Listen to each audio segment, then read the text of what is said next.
Welcome to MSP Cybersecure Conversations. I'm Harriet. I'm the product manager from Giacom, looking after all things cybersecurity. Another really interesting topic today, and one that I'm really excited to talk about because I think it's so relevant to anyone watching this video. And I'm really lucky to be joined by Bitdefender too. So Richard is here with me. Richard, did you want to introduce yourself? Hi, Harriet. Thank you very much for having me here. My name is Richard Villatore. I'm a technical marketing manager with Bitdefender. I've been with Bitdefender in different roles over a decade. Started out working in the business support department and kind of moved along, and now I'm in the technical marketing department. So yeah, I have quite a bit of time and experience here at Bitdefender. Bitdefender guru, a decade. Congratulations. That's a long time to work somewhere. You must love it. So what we agreed that we'd talk about today, which I think we're probably both quite passionate about, is the biggest cybersecurity challenges MSPs are facing today. And I think it's probably something we could talk about for about a week, but we've broken it down, right? So I think we should probably start with looking at the threat landscape. And how that threat landscape is just ever evolving, and there is no end in sight, right? There is none. Yeah. So what are you guys seeing at the moment? Well, that's a very good topic to start because I think that's where you have probably the biggest misconceptions out there. So I think one specific threat type that's on everyone's mind is ransomware, and I kind of want to explain a little bit how ransomware has evolved, because I think that kind of encompasses the type of changes that we're seeing in the threat landscape. So a few years ago, when you thought about ransomware, you would think about a threat actor, getting into a system, encrypting files, and then trying to collect that ransom as quickly as possible, getting out, and then moving on to the next victim. And a lot of folks still have that same misconception about how ransomware operates these days, and they believe that, hey, I have good antivirus, I have a good backup, I'm not concerned about ransomware. But what we've seen is that ransomware has changed quite a bit. Ransomware isn't just some guy in his basement trying to get paid. We're talking about these are criminal organizations that have billions of dollars to work with, and they're targeting companies of all sizes. So their main goal right now, what we're seeing in the last couple of years, is data exfiltration. The ransomware is still a big part of it. Encrypting those files is still a big part of it, but it's not necessarily the primary part. In fact, what we're starting to see more and more is that the actual encryption of files is being used as more of a distraction, right? So while security teams are scrambling around, worrying about whatever data was encrypted, the attackers are actually, or have already, by the time that the encryption takes place, have already exfiltrated data from the company. The way that they do this is obviously you have the organizations, they pay these operators, which are basically hackers. They provide them with the ransomware code. The hacker actually does all the work. They get inside the systems, they steal credentials, and then they plant the ransomware. During that time, if they go unnoticed, if the company doesn't have very good security, they'll start exfiltrating files. That could be files from the company itself or from the company's customers. Either way, very powerful information to have. And then eventually, once they've done all that, they make their presence known. That's when they detonate the ransomware. They have the ransom note there. And if you look at some of the ransom notes from the type of ransomware attacks that we're seeing nowadays, they're letting the victims know, hey, we have your data. In some cases, they'll even go out and say, we'll make it public that we have your data. And that becomes a real problem for the organization, because obviously that's a hit to their reputation that they may not be able to recover from. Yeah, bad PR. Nobody wants bad PR. But absolutely, and everyone knows data is king. So I'm not surprised that's what they're going after. Yeah, and it's not just bad PR. If you look at GDPR, for example, that's very popular in Europe, there's certain requirements. If customer data is exposed, it has to be reported to authorities. There's certain things that need to be taken into account. Obviously, cyber insurance is another aspect that we need to look at, and those kind of things. Yeah. Wow. Lots to think about then. Absolutely. Yeah. So, I mean, obviously, cybersecurity is one of those topics that I would like to think is at the forefront of everyone's mind at the moment, whether you're an MSP reselling it or an SMB who needs it. And technology is changing all the time. I mean, you guys just recently released a new product as well. So people are constantly evolving in terms of vendors. What sort of emerging tech have you got your eye on in the cybersecurity market? Well, getting back into the topic of the types of attacks that we're seeing, there's two that I think are the main and are becoming the most important ones. The first one is XDR, or extended detection and response. And the reason why that's so important is obviously when you're thinking about these cyber attacks and all the different threat vectors and all the different ways that the attackers can get into the system, you want to cast as wide a net as possible. And that's what a good XDR will give you. So, when you look at something like what Bitdefender offers with Gravity Zone, we're monitoring networks, we're monitoring cloud workloads, we're monitoring endpoints, we're monitoring productivity apps like Office 365, and you want to have eyes in all these different places because that's usually one of these vectors. Email, obviously, phishing is still the #1 way that companies get infected. You want to have eyes there because the activity that's taking place there is something that you want to keep an eye on, especially when you're talking about stolen credentials. If they're able to get hold of somebody's credentials within the company, they can, wander around inside an organization's network for a long time without getting noticed, unless you have something like XDR. And then the other technology that I want to highlight that kind of works in conjunction with XDR, and it's going to be even more important going forward, is anomaly detection. So going back to the example I gave about someone whose credentials were stolen, right? Imagine you're throwing a house party, right? And you invite people to your house, people you know, and obviously, you want them to enjoy your drinks and all of that. You don't want them rummaging through your drawers in your bedroom, right? But what if one of the persons that you invited is it looks like somebody that you know, but is actually, somebody completely different? How do you identify that it's not that person? And that's based on their behavior, right? If they're acting strange, they're not acting like your Uncle Bob, they're acting like, some stranger. They don't really know the other members of the family and so on. So that's where anomaly detection comes in, being able to establish that baseline of what behavior looks like on systems, for example, and then recognizing when that behavior is off. So if one of those accounts is compromised, say Bob in accounting does a lot of things, but usually he doesn't upload pictures up to an FTP server. That's not part of his job. If you see Bob's account doing that, obviously something's going on that's not normal.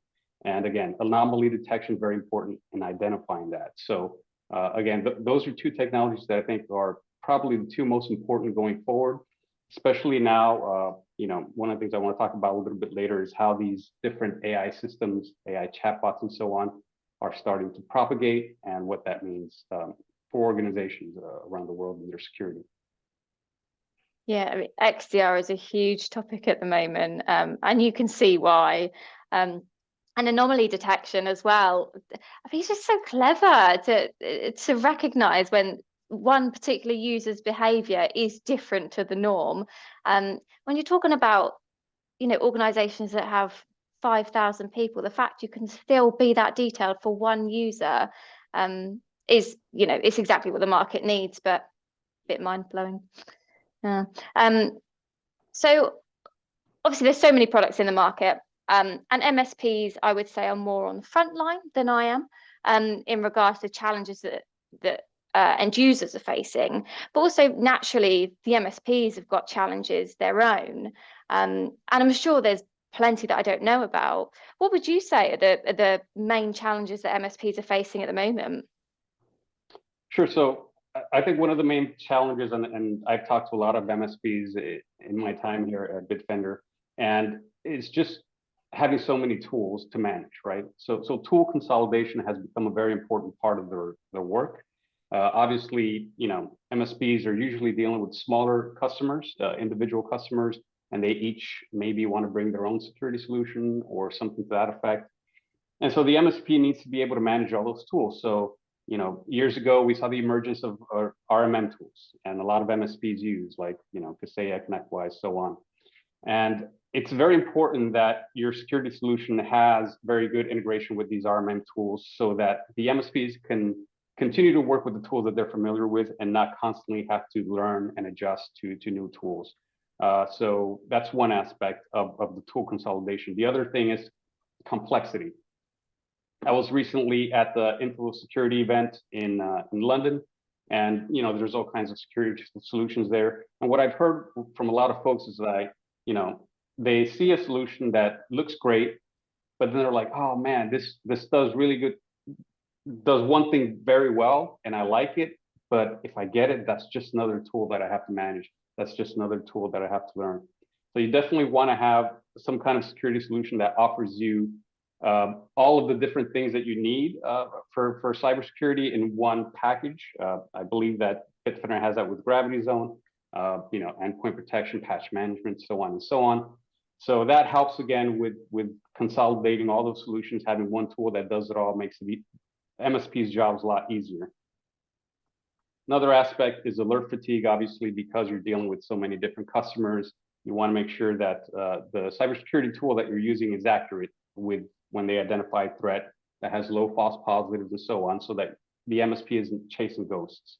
So alert fatigue is another thing. You want to have a tool that's able to answer that and address that, without generating a lot of false positives. Yeah. Another challenge that I can speak about is a cybersecurity skills gap. Obviously, I talked earlier about the complexity of attacks, and you want to have experts that are able to understand what's happening when an attack is taking place. But finding that right expertise is challenging for MSPs. There's a lot of competition out there. So if your cybersecurity solution can also offer managed detection and response services, that's another great feather in the cap of the MSPs, because they can then offload those 24/7 monitoring, threat hunting, and so on to the MDR provider, and then they can focus on other aspects of their work. Yeah. And then the last challenge is just the fact, understanding that, as I mentioned, a lot of MSPs are working with smaller companies. They might think, well, these companies aren't necessarily targets for attacks as much as large enterprises. That's not really the case anymore. So there's a couple of reasons for that. One is obviously enterprises are much harder to breach. They have entire SOCs, entire security teams dedicated. They have all the money in the world to dedicate to cybersecurity. Smaller companies don't, and attackers know this. So instead of spending maybe months trying to get into an enterprise, what they're doing is supply chain attacks. And what these supply chain attacks consist of is they'll target the smaller companies that usually have some kind of partnership with a larger company and use them as backdoors to that larger enterprise. So, we're seeing an increase of targeting of these smaller mid-sized companies because, again, they're much lower hanging fruit, again, because of some of the misconceptions that I talked about earlier, that they just have maybe endpoint AV and backup. They don't have any of these other tools like XDR like an enterprise would. So much easier to get into. And again, it's very easy to use them as a backdoor for these larger enterprises. So MSPs need to be cognizant of that. They need to be aware that their customers, no matter how small, can be a target for an attacker, and have that conversation with them about how to best protect themselves. And I think that's a challenge for MSPs. A lot of customers are very cost conscious, right? So having that conversation is like, hey, AV is not enough. You need these other things to really protect your environment.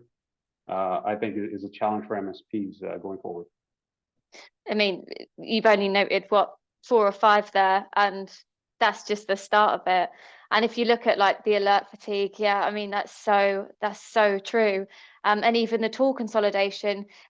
I mean, even like logging in and out of different portals, you just want something under one roof that you can manage with the same user interface. You know where to find what. Right. But yeah, I mean, there's plenty of challenges like you just mentioned. But it sounds like there is tools out there to support MSPs. And where there isn't tools, there's people, because the cybersecurity community is like, it's lovely. Everyone's all in it together. I think I said on one of our other videos is that the people who work in this industry have quite a passion for cybersecurity in terms of they want to see people stay safe. So yeah, where there isn't a tool, there's always a person or 10. Yeah, because I mean, cybersecurity is something that inevitably affects us all, right? Even if we don't think it does, we've seen these power companies and things like that being breached and attacked, and that affects an entire, maybe somebody who doesn't even have a computer is affected by those kind of attacks. So cybersecurity is a continuing challenge, like we talked about earlier. So yeah, we have to be very passionate about it because the attackers are very passionate about making money. Yeah. And like when you mentioned the skills gap as well, I mean, there is always going to be a skills gap because the technology is just evolving. As much as the tech is, the threats are as well. So there will always be a skills gap, and it's just working with the right vendors and the right distribution partners to make sure that you're that one step ahead, which I'm sure in reality is easier said than done. But that's what we'd like to achieve. So obviously on that topic, actually, with evolving threats, evolving tech, how would you suggest an MSP could future-proof themselves?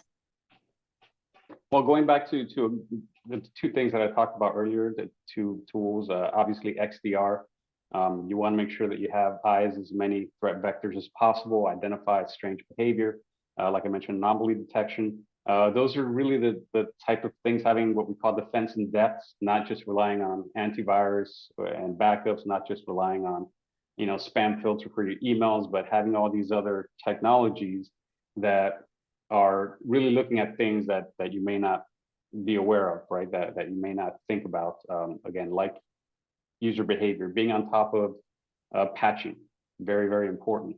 And making sure that your software is patched so that the software can't be exploited in attacks, which is really the easiest way that these attackers are succeeding. They're not necessarily writing their own programs that are running on these systems. They're using programs that are already part of the operating system, WMI and so on, to execute their malicious tasks. So making sure those are patched, really important. Having defense in depth, things like XDR to look at all the different areas where the threat can come in and can reside in, mobile apps as well, especially nowadays when you have so many people working remotely and so on. You want to have visibility into any threats that are coming from, cell phones and tablets and so on. So all of these things are very important to future-proof themselves. And again, like I said, because of the trends that we're seeing, I think one of the biggest security tools that you're going to see spoken of more and more is that anomaly detection. Yeah, and out of everything you've spoken about, that's the one that's just still sitting at the front of my mind. I just think it's a really clever tool and something that everyone could benefit from as well. But yeah, I mean, that's all been really insightful, actually. That's been, I'm learning. I'm always learning. But is there any like news that you've had recently? Any trends you've identified? What have you heard that's going on? So yeah, one trend that I think is on top of everyone's mind, we saw in the last couple of years the emergence of these AI tools, ChatGPT, Bard from Google, Yeah. and so on. And everyone, who works in cybersecurity, the first thing we thought about is how are these tools going to be used for cybercrime? And we're starting to see that already. We're starting to see, initially they were using things like ChatGPT to try to exploit it. But, and we've run our own tests on those chatbots and so on to see how far we can get with exploiting for nefarious purposes. And I have to say that they've improved quite a bit in their security measures, but that hasn't stopped the threat actors, right? So they've developed their own chat tools. A couple of notable ones that came out recently is one called Worm GPT and the other one Fraud GPT, which are, again, large language models, just like ChatGPT that they're using to, for the purposes of cybercrime. Initially, what we're seeing is a lot of phishing, sophistication improving because of these tools. In the past, typically you can identify a phishing email quite easily because it had very bad grammar, things of that nature. Now with these tools, you're not going to be able to spot them as easily. And we're starting to see that if the attacker is able to get some information about, a user within the company that is upper management, typically is what they target, they're able to craft these very believable emails, phishing emails, that they then send out to the company. So again, phishing emails is a first start. Obviously, they can be used a lot for, reverse engineering other attacks that existed before. The biggest thing about these tools is that they really close the knowledge gap that the attackers may have themselves. So you might have, as I mentioned earlier, an operator or a hacker that's very good at breaking through networks, but maybe doesn't know that much coding.